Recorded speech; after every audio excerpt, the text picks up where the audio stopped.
친구들과의 식사 자리에서 한 사람이 농담처럼 던진 내가 사는 거지라는 말 한마디는 단순한 농담처럼 들릴 수 있다. 그러나 그것이 반복되고 익숙해질수록 그 속에는 묘한 당연함과 기대감이 숨어들게 된다. 처음에는 웃으며 넘기지만 어느 순간부터 상대방은 진심으로 너는 당연히 사야 하는 사람이라고 인식하기 시작하고 그 말에는 고마움 대신 기대가 깃들게 된다. 더 나아가 만약 그날 내가 사지 않으면 은근한 눈치, 무언의 섭섭함, 심지어 돈도 잘 버는 사람이 그 정도도 못 내. 라는 분위기마저 감돌게 되는 경우가 있다. 문제는 돈을 쓰는 것이 아니라 그런 상황을 반복시키는 상대의 태도에서 오는 감정적 피로감이다. 예를 들어 60대 은퇴자 이영호 씨는 친구들과의 모임에서 자주 식사 자리를 가졌지만 어느 순간부터 본인이 계산하는 것이 당연시되는 분위기에 압박을 느꼈다. 친구들은 대놓고 말은 하지 않았지만 이번에도 내가 낼 거지 라는 무언의 공기가 형성됐고 이로 인해 그는 만남 자체를 부담스러워하게 되었다. 이는 꼭 어른 세대에만 해당되는 이야기가 아니다. 직장에서도 비슷한 일이 발생한다. 예를 들어 승진한 선배가 후배들과 회식을 할 때 후배가 늘 선배님, 오늘도 잘 부탁드립니다 라며 손을 놓고 있으면 선배는 처음엔 흐뭇하게 웃지만 나중엔 얘는 왜 항상 얻어먹을 생각만 하지? 라는 회의감에 빠지게 된다. 그리고 그런 후배와의 관계는 점점 거리를 두게 된다. 사람은 원래 반복되는 친절에 무뎌지기 마련이다. 처음에는 고마움을 느끼던 일도 익숙해지면 당연함으로 바뀌고 나중에는 기대와 요구로까지 발전한다. 이는 인간관계 전반에서 흔히 벌어지는 현상이며 특히 밥값처럼 작지만 반복되는 상황에서는 그 본심이 적나라하게 드러나기 쉽다. 누군가가 선의로 밥을 사주었을 때 고맙다는 말을 빼먹지 않고 다음엔 자신이 살 생각을 갖는 태도 혹은 적절히 번갈아가며 부담을 나누는 자세가 관계를 건강하게 만든다. 하지만 그것을 당연하게 받아들이고 이번에도 내가 사야지라는 식으로 접근하는 태도는 결국 상대에게 피로감을 안겨주고 관계를 천천히 멀어지게 만든다. 그렇다면 이 상황을 어떻게 예방하고 대처할 수 있을까? 가장 좋은 방법은 사전에 원칙을 정해두는 것이다. 예를 들어 오늘은 내가 살게, 다음번엔 내가라는 식의 상호 교환의 원칙을 만들거나 그냥 더치페이 하자고 처음부터 명확히 말하는 것이다. 어떤 사람은 돈 이야기를 꺼내는 것이 관계를 어색하게 만들까봐 피하려고 하지만 오히려 돈 이야기를 유쾌하게 풀어내고 기준을 세우는 사람이 관계를 오래가는 경우가 많다. 김진석 씨처럼 다들 연금으로 사는 입장인데 그냥 반반하자고 웃으면서 기준을 만드는 사람은 오히려 주변에서 더 신뢰를 얻는다. 농담처럼 보일 수 있는 말 한마디가 실은 관계의 균형을 무너뜨릴 수 있다는 점을 인식해야 한다. 밥값은 단순한 금전 문제가 아니다. 그것은 관계 속에서의 배려, 존중, 신뢰, 기대, 그리고 의무감이 뒤섞인 복합적인 상징이다. 특히 가까운 사이일수록 이 문제는 더 민감하게 작용한다. 가족, 연인, 직장 동료, 오랜 친구 사이에서도 이 사소한 계산 하나가 서운함과 오해로 이어질 수 있다. 인간관계는 결국 작은 일에서 무너지고 작은 배려에서 다시 살아난다. 밥값 계산의 주체가 되는 것이 아니라 그 속에서 상대의 마음을 먼저 생각하는 사람이 결국 더 오래, 더 깊게 관계를 이어가는 법이다. 결론적으로 내가 사는 거지라는 말은 단순한 농담처럼 들릴 수 있지만 반복되면 상대를 당연히 희생시키는 구조로 변질될 수 있다. 상대방이 한두 번 베푼 호의를 잊지 않고 그때그때 고마움을 표현하고 가능한 한 다음 기회엔 내가 부담하려는 태도 혹은 공평하게 나누려는 노력은 결국 인간관계에서 신뢰와 존중을 쌓아가는 중요한 밑거름이 된다. 식사 자리에서 오가는 작은 말과 행동. 하나가 관계의 건강함을 가늠하는 잣대가 될 수 있다는 점을 잊지 말아야 한다. 진심은 말보다 행동에서 드러난다. 자신이 먹은 만큼만 계산하겠다는 태도는 표면적으로 보면 공정하고 합리적인 선택처럼 보인다. 나는 제일 싼 거 먹었으니까 내 것만 낼게라는 말은 경제적인 관점에서는 이상할 게 없어 보이지만 문제는 그 말이 만들어내는 분위기와 감정적 파장이다. 식사 자리는 단순히 음식을 먹는 자리가 아니라 관계를 나누고 함께하는 시간을 공유하는 자리다. 그런데 이런 자리에 굳이 누가 더 먹었느냐, 누가 덜 먹었느냐를 따지는 사람이 있다면 그 순간 모임 전체의 온도는 뚝 떨어진다. 계산은 정확할지 몰라도 마음은 나누지 못한 채 각자 계산서만 바라보게 되는 것이다. 예를 들어 오랜만에 만난 고등학교 동창 모임에서 한 친구가 난 제일 싼 국밥 먹었으니까 딱 그것만 낼게라고 말했을 때 다른 사람들은 그래, 그럴 수도 있지 하고 넘기려 해도 마음속 어딘가엔 찝찝함이 남는다. 특히 그 사람이 평소 자기 취미나 쇼핑에는 아낌없이 돈을 쓰는 걸 알고 있다면 우리는 이 친구에게 그런 우선순위가 아닌가 보다라는 생각이 들기도 한다. 이런 상황이 한두 번 반복되면 결국 그 사람은 모임에서 조금씩 멀어지게 된다. 친구들은 말은 안 하지만 속으로 쟤는 항상 계산에만 예민해라고 느끼며 다음엔 그를 초대하는 걸 꺼리게 된다. 결과적으로 자기 메뉴값만 정확히 낸 그 사람은 합리적이었을지 몰라도 관계에서는 손해를 본 셈이다. 심리학자 애덤 그랜트는 그의 저서 기브 앤 테이크에서 인간관계를 주는 사람 기버 받는 사람 테이커, 받은 만큼 주는 사람 매처의 세 유형으로 나눈다. 이 중 기버는 손해보는 것 같아 보이지만 장기적으로는 가장 신뢰받고 넓고 깊은 인간관계를 유지하며 사회적 성공까지 이뤄내는 사람들이다. 반대로 테이커는 계산에 능하고 즉각적인 이득은 챙기지만 결국 신뢰를 잃고 주변 사람들에게 외면당하는 경우가 많다. 내가 더 싸게 먹었으니까 내 것만 낼게라는 말이 반복되는 사람은 본인은 의식하지 못하더라도 타인에게는 손해보기 싫어하는 테이커로 비춰지기 쉽다. 물론 모든 사람이 항상 손해를 감수하며 살아야 한다는 말은 아니다. 경제적 상황이 어렵거나 지출에 예민한 시기가 있을 수도 있다. 하지만 중요한 건 그 태도와 상황을 어떻게 전달하느냐이다. 요즘 조금 빠듯해서 이번엔 내 몫만 낼게. 다음엔 내가 낼게라고 말하는 사람은 적어도 상대를 존중하고 관계를 생각하는 사람으로 여겨진다. 반면에 아무런 설명 없이 매번 자기 것만 정확히 계산하는 사람은 무심하게, 때론 이기적으로 보이기 쉽다. 가끔은 조금 더 낸다 해서 크게 손해보는 것도 아니다. 친구와의 식사 자리에서 2,000원, 3,000원을 더 낸다고 해서 큰 타격이 되는 경우는 드물다. 오히려 그런 태도는 상대에게 따뜻함과 배려로 남는다. 그리고 다음엔 자연스럽게 상대가 그 마음을 되돌려 주려 할 것이다.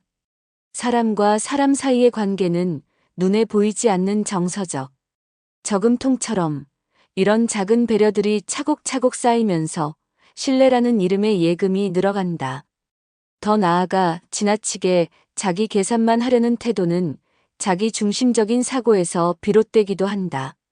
내가 손해보기 싫다는 마음은 결국 관계에서도 나를 중심으로만 바라보게 하고 타인의 입장이나 분위기를 읽지 못하게 만든다. 이런 사람은 친해질수록 피곤하다는 느낌을 주며 소위 눈치 없는 사람으로 분류된다. 특히 공동체나 팀 단위의 활동에서는 이러한 태도가 더 큰 갈등을 낳는다. 예를 들어 직장 회식 자리나 동호회 모임에서 전 오늘 술 안 마셨어요 라며 술값을 빼달라고 하거나 저는 밥만 먹었으니 커피값은 제외해 주세요 라고 말하는 사람은 결국 팀의 결속력을 해치게 된다.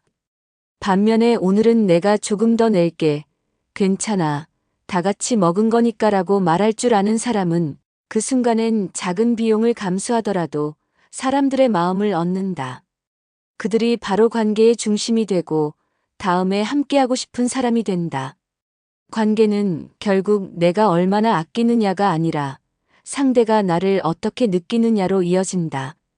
따라서 내가 더 싸게 먹었으니까 내 것만 낼게라는 말은 계산상으론 옳을 수 있지만 인간관계에서는 자칫 잘못하면 큰 손해가 될 수 있다. 사람은 숫자가 아니라 감정으로 움직이고 마음으로 기억하는 존재이기 때문이다. 진짜 이득을 얻고 싶은 사람은 돈이 아니라 마음을 먼저 내는 법이다. 그런 사람이 결국 사람을 얻고 더 넓은 세상과 연결되는 기회를 얻게 된다. 그러니 가끔은 조금 더 내고 조금 손해본다 해도 그것이 결국 더 큰 인간관계의 자산이 된다는 것을 잊지 말자. 결국 우리는 돈보다 사람으로, 계산기보다 마음으로 사는 존재이기 때문이다. 친구들과의 식사 자리에서 계산이 끝난 뒤, 아, 벌써 계산하셨어요? 라는 말을 반복적으로 하는 사람은 단순히 타이밍을 놓친 것이 아니라 지불의 책임은 피하면서도 좋은 인상을 남기려는 의도를 가진 경우가 많다. 이러한 태도는 처음엔 예의 바른 표현처럼 느껴지지만 자주 반복되면 점점 의심과 불신을 불러일으킨다. 진정 계산할 마음이 있었다면 음식이 끝나갈 무렵 슬쩍 지갑을 꺼내거나 계산서가 테이블에 놓였을 때 나서야 했지만 늘 마지막 순간에 말로만 의사를 표현하는 것은 행동 없는 말에 불과하다. 겉으로는 배려심 있고 센스 있어 보이지만 실제로는 손해보지 않으려는 본능과 사회적 이미지 관리 욕구가 복합적으로 작용하고 있는 것이다. 이러한 유형의 사람들과의 관계는 시간이 지날수록 부담스럽고 불편해진다. 함께 밥을 먹는 자리가 기대보다 의무처럼 느껴지고 대화를 나누는 도중에도 계산 타이밍을 두고 눈치를 보게 되며 결국 만남 자체를 꺼리게 만든다. 이는 단순한 금전 문제를 넘어 상대의 태도와 인간관계에 대한 자세를 의심하게 만든다. 반복적인 이러한 행동은 계속 이용당하고 있다는 인식을 강화하고 친밀감보다는 거리감이 생기게 된다. 특히 직장 내에서나 친구 관계에서 이런 모습을 보이는 사람은 말만 많고 실천이 없는 사람, 책임지지 않는 사람이라는 이미지로 굳어질 수 있다. 이런 상황을 방지하고 관계를 건강하게 유지하기 위해선 몇 가지 대응이 필요하다. 첫째, 계산 전에 미리 기회를 주는 방식이다. 식사 말미에 오늘은 내가 계산해줘라고 자연스럽게 말해 상대가 행동할 수 있는 여지를 주는 것이며 이를 통해 상대의 진심을 확인할 수 있다. 둘째, 언제나 계산을 도맡아 하던 습관을 잠시 멈추고 상대의 반응을 기다리는 것도 방법이다. 그렇게 하면 관계의 균형을 되찾는 데 도움이 되고 상대도 더 이상 행동을 미룰 수 없게 된다. 셋째, 정중하면서도 솔직하게 표현하는 것이다. 항상 타이밍 놓치는 것 같아. 한 번쯤 먼저 나서는 모습도 보고 싶어. 같은 말은 관계를 끊기보다는 오히려 신뢰를 쌓는 계기가 될 수 있다. 이러한 늦은 계산 유형은 단순히 돈을 내느냐, 마느냐의 문제가 아니라 관계에서의 책임감과 진정성을 얼마나 행동으로 보여주는가에 대한 문제다. 가볍게 던지는 말 한마디, 미루는 행동 하나의 상대는 속으로 실망하고 멀어질 수 있다. 진심은 말보다 행동에서 드러나며 진짜 관계는 좋은 말이 아니라 실제 실천으로 유지되는 법이다. 밥값을 누가 냈느냐보다 중요한 것은 그 안에 담긴 태도와 신뢰다. 모든 관계는 주고받음의 균형 속에서 유지되며 이 작은 계산의 순간은 그 균형을 확인할 수 있는 소중한 기회다. 정직하고 성숙한 태도로 대한다면 단단하고 오래가는 인간관계를 만들어갈 수 있다. 4.5. 항상 나 요즘 돈 없어라고 말하는 친구, 겉보기엔 소박하고 상황이 어려운 듯 보이지만 정작 그 친구의 SNS에는 명품 브랜드의 쇼핑 사진, 가족들과의 해외여행 인증샷, 고급 레스토랑에서의 만찬 사진이 줄지어 올라온다. 겉으로는 검소한 척, 생활비가 빠듯한 척하지만 실제 소비 패턴을 보면 전혀 그렇지 않다는 걸 주변 사람들은 이미 알고 있다. 이런 친구와의 식사 자리에서는 언제나 계산은 다른 사람이 맡고 본인이 계산해야 할 때는 그냥 김밥 먹자, 간단히 라면이나 먹고 가자라며 저렴한 메뉴를 고집한다. 반면 누군가가 오늘은 내가 살게라고 하면 분위기는 180도 바뀌고 요즘 새로 생긴 그 레스토랑 가자. 오늘은 좀 특별하게 먹어야지라며 가격대가 높은 음식점을 제안한다. 이런 이중적인 태도는 단순히 짠돌이나 깍쟁이로 치부할 수 없는 명백한 관계의 이용 심리를 드러낸다. 물론 누구나 일시적으로 경제적 어려움을 겪을 수 있고 힘든 시기에 친구들의 도움을 받는 건 지극히 자연스럽고 인간적인 일이다. 하지만 문제는 그것을 당연하게 여기고 지속적으로 반복하는 태도다. 요즘 좀 힘들어라는 말 한마디로 사람들의 배려를 얻고 그 뒤로는 계속 그 호의를 소비만 하며 감사를 표현하지도 않고 스스로 그 상황을 개선하려는 노력도 보이지 않는다면 결국 그것은 배려가 아니라 이용으로 전락한다. 더 큰 문제는 이런 사람들일수록 겉으로는 굉장히 매너 있고 호감형으로 행동한다는 것이다. 계산 타이밍도 교묘하게 피해가고 상황을 유쾌하게 넘기며 계속해서 얻어먹는 관계를 유지하려 한다. 심리학적으로 보자면 이런 사람은 사회적 이미지 관리에 능숙한 유형이다. 겉으로는 항상 내가 오늘 꼭 사려고 했는데라며 호의를 표현하지만 행동은 늘 그 말과 반대로 움직인다. 이런 이중성은 장기적으로 인간관계를 갉아먹고 주변 사람들의 신뢰를 서서히 무너뜨린다. 상대는 처음엔 이해하려고 하지만 시간이 지날수록 이용당하고 있다는 느낌에 서운함과 불신이 쌓이게 된다. 진정한 친구라면 상대의 여건과 상황을 이용하려 하지 않고 자신이 줄 수 있는 범위 안에서 함께 하려는 노력을 보이기 마련이다. 꼭 돈을 많이 써야 좋은 친구가 되는 건 아니지만 중요한 건 성의와 균형 있는 태도다. 공자는 군자는 의리에 밝고 소인은 이익에 밝다고 말했다. 밥값이라는 사소한 일에도 결국 그 사람의 사고방식과 관계의 중심축이 드러난다는 말이다. 어떤 이는 조금 손해를 보더라도 관계의 편안함을 택하고 어떤 이는 반드시 본전 이상을 챙기지 않으면 마음이 불편하다. 그런 이들은 스스로를 합리적이라 여기지만 실상은 관계에 있어 계산적인 사람으로 비춰진다. 인간관계에서의 따뜻함은 때때로 비효율과 작은 손해를 감수하는 태도에서 비롯된다. 누군가 나를 위해 한 끼를 샀다면 다음엔 내가 먼저 나서거나 정성스레 고른 작은 선물로도 감사를 표현할 수 있다.